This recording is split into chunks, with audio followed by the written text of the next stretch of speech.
And when you build your wealth, as you're making your investments and making your money and growing your generational power, you're gonna have something to lose.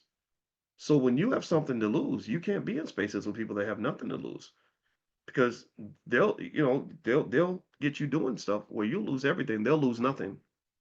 So this is why, to some extent, when you get your wealth, you're gonna have to be a little bit protective. Some people might interpret that as being snooty. Ah, well, you done changed. Well, yeah, I have changed. You could have changed with me, but you chose not to. Well, you think you better than everybody else. No, I don't think I'm better than everybody else, but I do have more to protect, so therefore I cannot move the same way you move when you don't care about yourself, when you don't value what you have. Maybe you don't value what you have because you've been convinced that you have nothing. I don't think that's true. I've explained to you how a person can be very wealthy even if they have no money, but if you don't see the wealth, then there is no wealth. If you don't see it, then it doesn't exist because it's very psychological.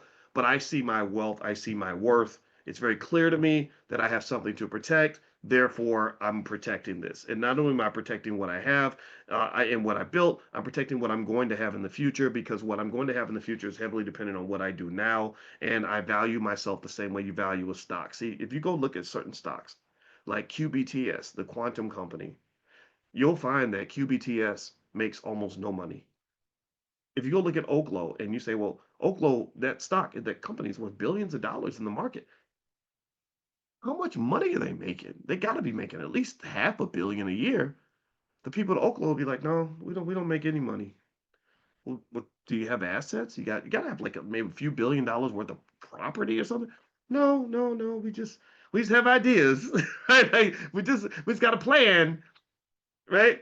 That's crazy. That's crazy. But that's how the stock market works because their wealth isn't just in what they have or what they've built.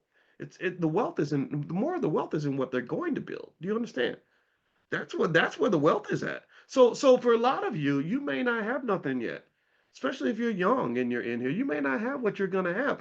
But if you see what you're going to have and what you're going to build, then that makes you a very wealthy person because your wealth is just locked in your potential. And you gotta protect that. When I was 22, I was broke, like a lot of 22-year-olds, but I was gaining my self-esteem and I knew what I was going to go out here and accomplish. So because I knew these things, there were certain things I just did not do.